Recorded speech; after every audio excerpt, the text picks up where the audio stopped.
All right. So let's see here.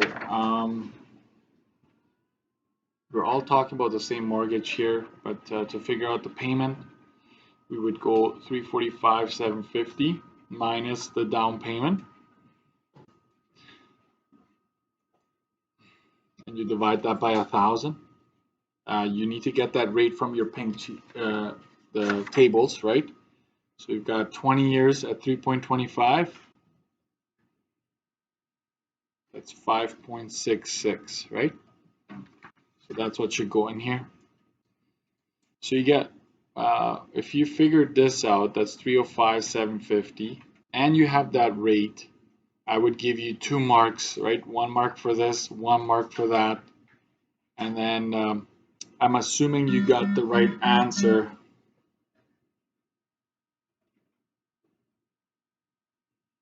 I'm assuming you got the right answer, 1730.55.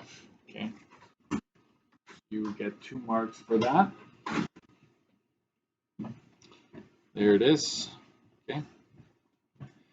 And then zooming out a bit, we have same mortgage, but now they want the interest paid for the first month, right? So that's lowercase I. So you take that loan, right? 305,750. You multiply it by the interest rate. We divide that by 100, and then we get the 0.0325. Okay, and then that answer gets divided by 12 to get how much you would pay that month. And so that gives you 828.07.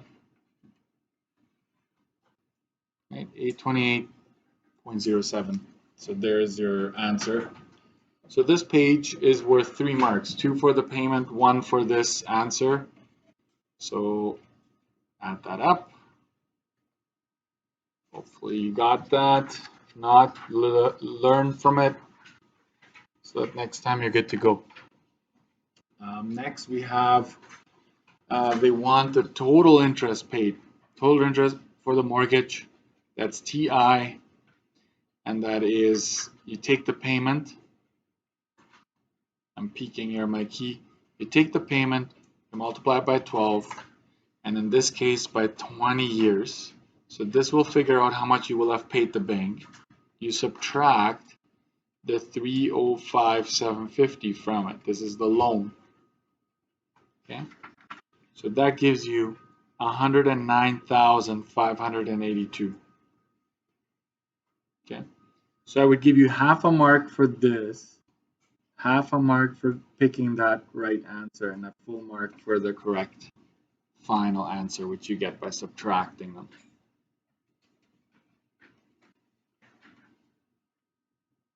Next, last one. So 2 marks in total for that one, but next is Bianca pays a monthly payment, right, of that, and 464.98 of her blended payment goes towards interest 1 month. How much this goes towards the principal that month? Okay, how much goes towards the principal that month? All you need to remember here is that payment is always made up of lowercase I and lowercase p, right? There's these 2 components there. They give you the payment. They give you how much interest you'll be paying that month. So to find the principal, you just take payment and you subtract the interest from it, right? And that gives you 222.25. That, if you have that answer, you get one mark for it, regardless. Like if you got that, you know what you're doing. And there you go. So 3 and 3, that's 6 total, right? Put your name and last name on that worksheet, and it's out of 6. So name, last name out of 6. Then flip it upside down, pass it forward as always. Then go to page 5. You know, someone that will help you out with a down payment, great. But I'm just saying, Don't put it all down, because once you put it down, you can't take it back. All right, so this is very important actually. This is gonna come up again and again, so make sure you write these things down, right? As I'm giving you this information, so I'm actually gonna have it quite detailed, right? So on page 5 here, state and explain how you can lower the payment, like your monthly payment. How would you be able to bring it down if you had the chance? Always come back to this. Payment is the price of the house minus the down multiplied by a rate over 1,000. And how do we get that rate? What are two things that help us figure out the rate from the table? The amortization, right?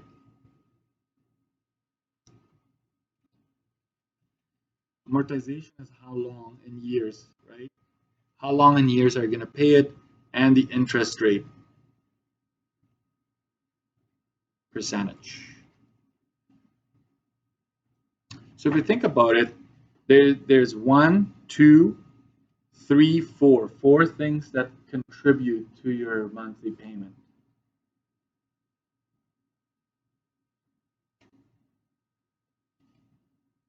So I have that formula down because I like to have it. That's how you know how to change things. So I'm going to say this.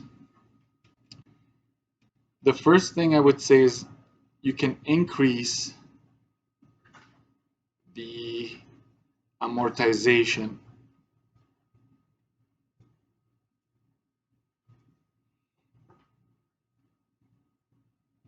Period.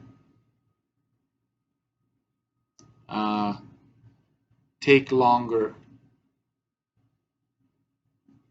to pay off. You can always take longer to pay off.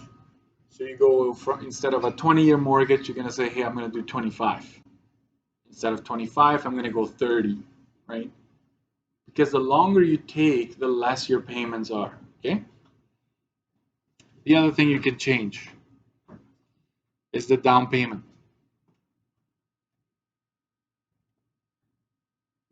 Increase the down payment. And that is pretty self-explanatory, but you need to save up more. You need to save up more. And the more you pay off right off the get-go, the lower your payments are going to be.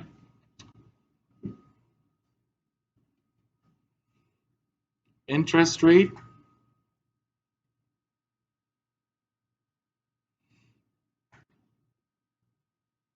Limited to what is available or offered by banks or financial institutions. So interest rate, I don't really like to say, oh, just lower your interest rate. You don't have much say on that. You're limited to what the market, right, what is offered. So I don't like that as a viable way of lowering your payment. And the price of the house, price, this is determined by market. And this is my idea. Like usually when you're trying to find a house, like you're first interested in the area you're gonna live in. Do you want to live in Seven Oaks? Do you want to live right Garden City? Right? Like where do you want to live? And so the houses that you're looking at are all about the same price range anyway. So you can't just say, oh, I want to pay 200,000 when most of the houses on there are 300 or more, right? So I don't like to use these two as my way of decreasing the payments. I would use these two here. You can increase the amortization. You can increase the down payment. That is within your control. But you can't control these ones. Out of your control, right? And so that's what I would like to have down there. and maybe on your study sheet, just a quick. It's the same as vehicle finance, by the way. I'm just saying, but so if you have room, use it. State and explain advantages of owning a home. So we're gonna go pros of owning. Okay. So the very first thing, this is for me, the number one, you build. What's that word I kept on saying earlier? You build equity.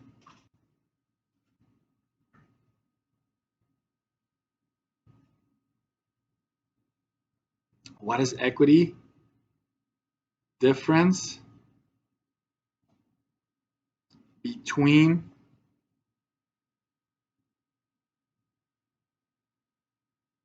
what you owe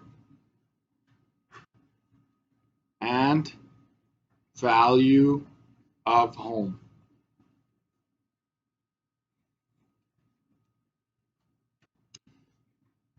It's almost like the return of an investment. If you're in the stock market, you buy and sell stocks. Right? When you buy stocks, sure, the price of the stocks can go up.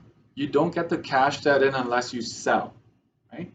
So it's almost like you have that value there that you could turn into cash, but you can't really like touch it just yet. You would only be able to touch it if you sell it. However, the banks use it to borrow money, to borrow more money to you, right? So it's payments remain constant.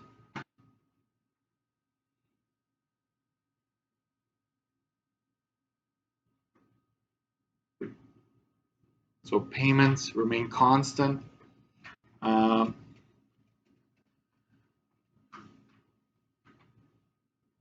Very little, right? Very little. They don't change a whole lot from especially if you're locked in for 5 years. You're guaranteed that payment for 5 years. You have sorry, wait. You can have rental income, right? Rent out a room or the basement, but you can. It's an option to do that. You have an option to do that.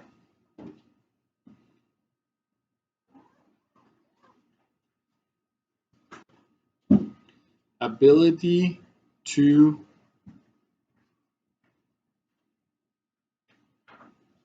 renovate or upgrade at will.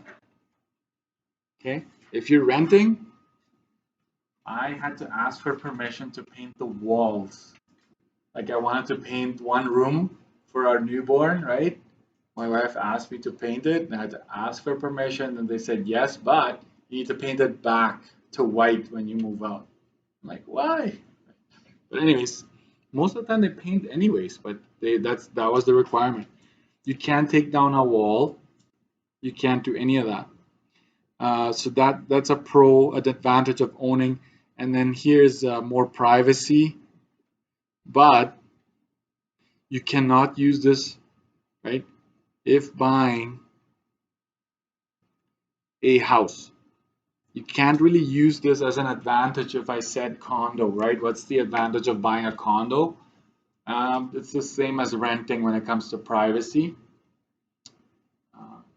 So don't use it when I'm talking like what's the advantage of buying a condo. Don't say you have more privacy, right?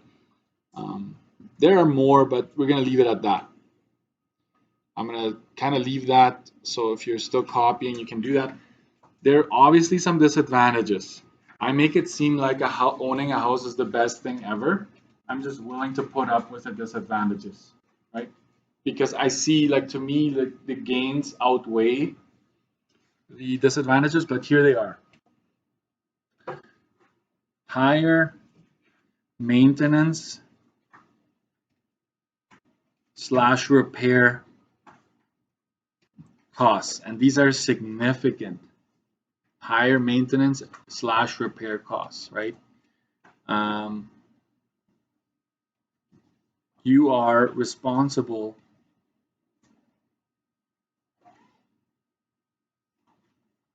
for broken appliances, right? You're responsible for broken appliances, furnace, pipes, roof repair,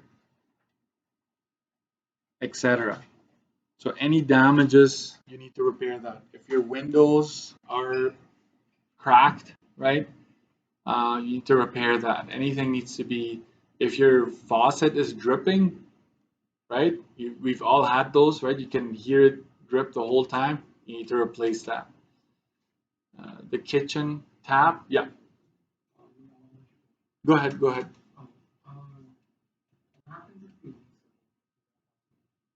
You can rent or lease a home, yeah. Okay. So if I asked you the advantage of renting a home, then you would say it would have more privacy versus renting an apartment for sure. Yeah, you could use that. We are going to talk about renting later on, so most of those will apply to renting a home. Yeah, yeah. Renting and leasing is the same. Sometimes they use renting, sometimes leasing. Maybe what I would say is renting. There are some places that allow you to rent month to month, like you sign every month, like you just pay. And then there's some apartments where you have to sign a lease, which is a year. Like you have to stay in there for a year. If you leave, then you have to pay some kind of penalty when you leave earlier before the lease is over. Yeah. All right. So you're responsible for that. That's huge, major cost, folks. You pay all the bills. You pay all bills. There is nothing included when you own a home. And that would be hydro. What's hydro? When you think hydro, what are you thinking of? Yeah, no, it's not water. It's hydroelectric, right? Like they use water to produce electricity. That's why it's hydro. But it's actually gas and electricity. If you get the hydro bill, you're going to get gas and electricity, natural gas and electricity, both on the same bill. Okay, hydro, water, cable, property tax, insurance. Oh, that's going to be big, guys, when I talk about insurance. I will make sure you know what to watch out for when it comes to insurance. A lot of like they don't talk, people don't talk about it. I don't know why. I honestly don't know why. There should be like a whole course on owning a home. Wait a minute, you're getting it. Anyways, easier to it's more difficult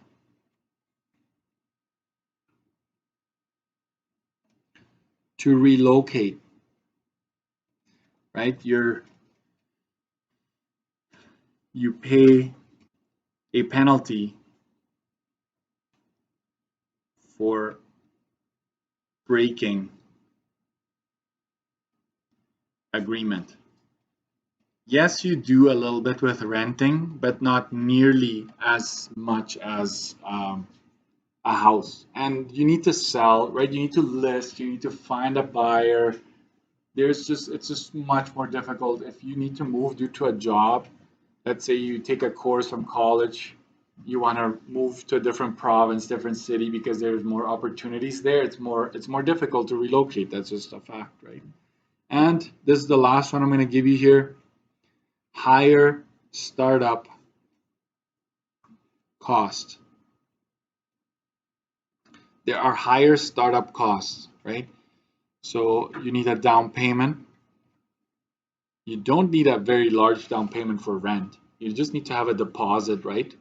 But the down payment, a possible rentals, right?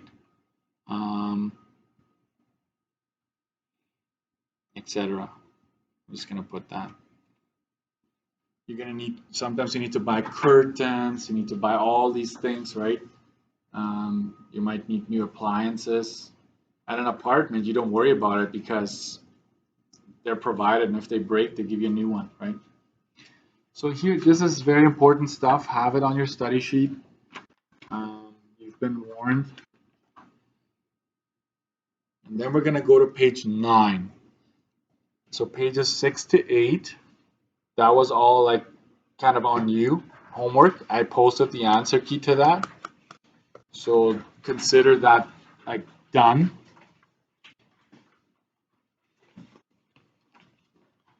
So once you have this written down, we're gonna go to page 9. And you should have seen this in vehicle finance, amortization tables.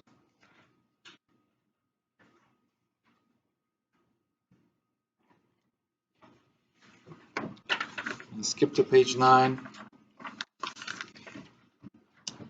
Mortgage schedules, amortization tables.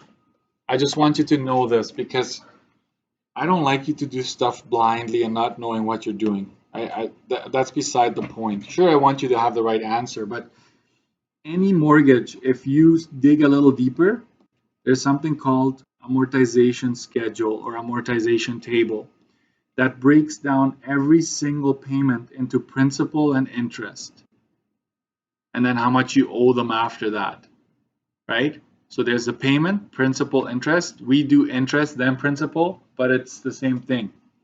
And so watch this. This is a 25-year mortgage. So you will have 300 payments, right?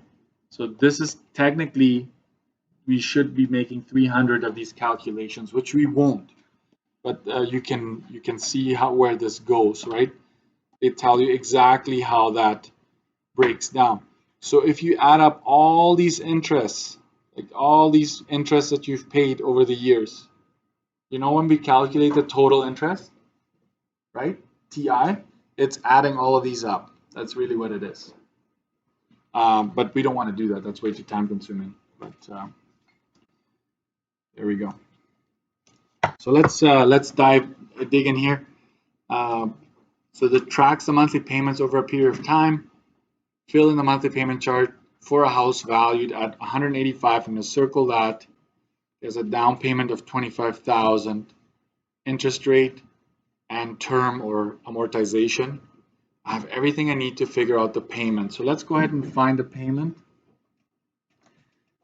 Let's do this together. So I'm going to kind of go faster on this part because I know we've just talked about it, right? This part right here is the loan or the mortgage, which is 160,000. And then I'm just quickly gonna, if you can do the same, just so we both have the same 6% over 25 years, 640. I think that's 640. I'm pretty confident that it's 640. And so you have everything you need. This times that divided by that. We get 1,024 exactly, right? So no cents there. So that's how you need to start these. If it's completely empty, figure out your payment. And then we take this payment and just plug it in here. It's basically copy paste. Make sure you have a $sign. As I said, the payment doesn't change, at least for 5 years if you lock in for 5. Let's start with our unpaid balance. I'm going to ask you to get rid of the equity column. Don't worry about that one. I don't.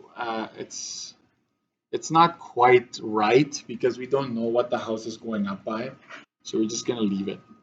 But our unpaid balance is what you owe right from the get-go, right? After the down payment, you owe 160,000 to the bank. So that's our initial unpaid balance, right? At times 0. And then this interest here is what we call lowercase interest, right? Like that lowercase I. This is lowercase principal. Okay. So we start our first month like this. This is basically first month's interest, this one right here. You take, right, the loan, you multiply that by the interest rate divided by 100. Our interest rate is 6%, so this would be 6.06. Let me zoom into that box there. Okay.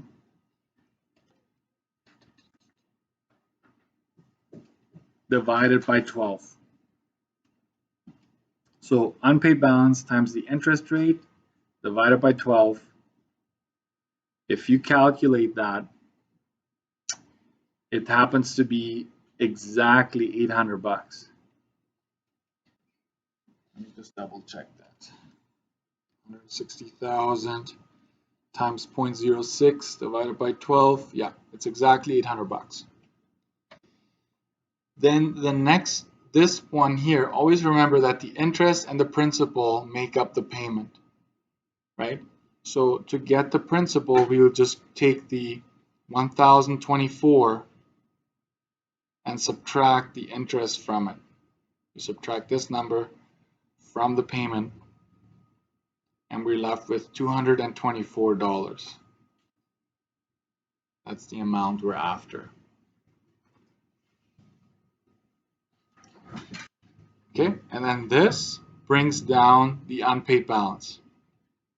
So I take this number, subtract it. So you take 160,000 minus 224. That is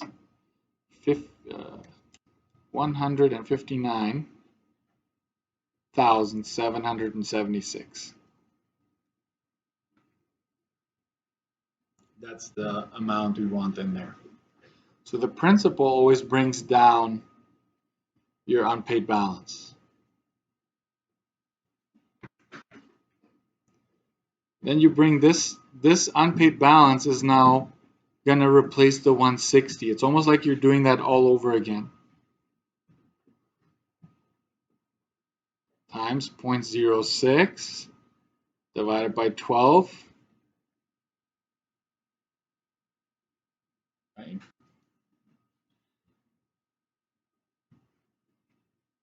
So 159,776 times 0.06 divided by 12.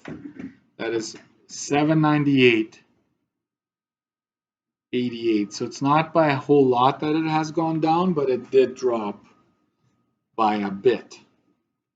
Then you take the 1,024, which is your payment. You subtract that 798.88.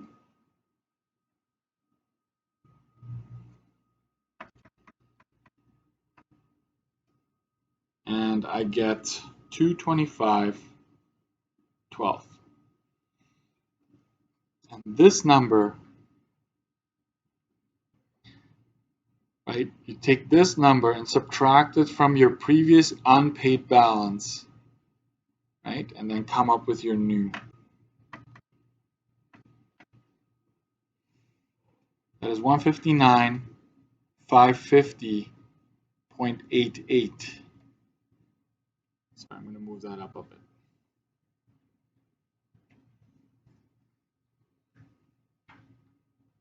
Okay. I will do this here for if you're interested in like actually having the formula, right? That's what I did there. I always go payment minus the interest. Interest is unpaid balance times rate over 100 divided by 12.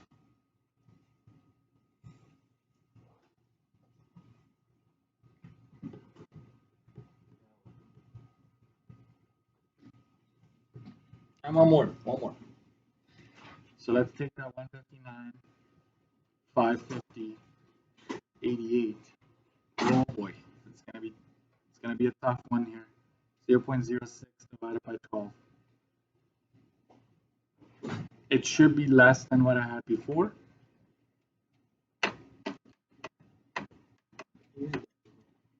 Go ahead. 797.75.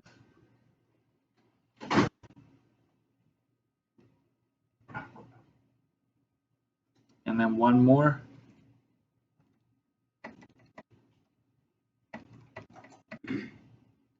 That's 226.25. You take that off.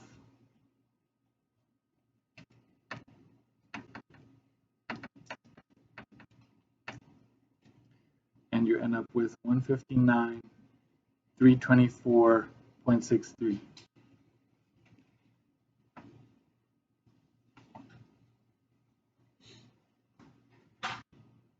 So after 3 months, you still owe 159,324. But this is the one that I want you to really see here. Let's say you add up the interest for the first 3 months.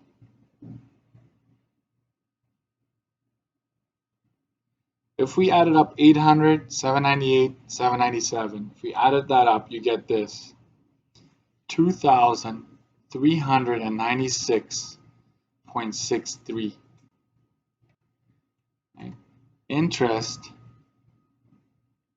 paid over 3 months. And that's the first 3 months, right? So you made, if you think about it, you made 3,000 and something in payments. And almost $2,400 of that is not, that's just gone. That's the profit. That's the bank's profit right there. I was going to ask you to do pages 11 and 12.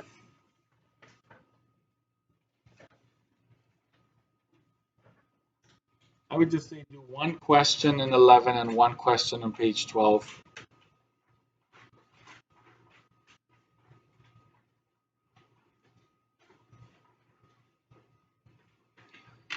Page 11 to 12. I will post the answer key later today.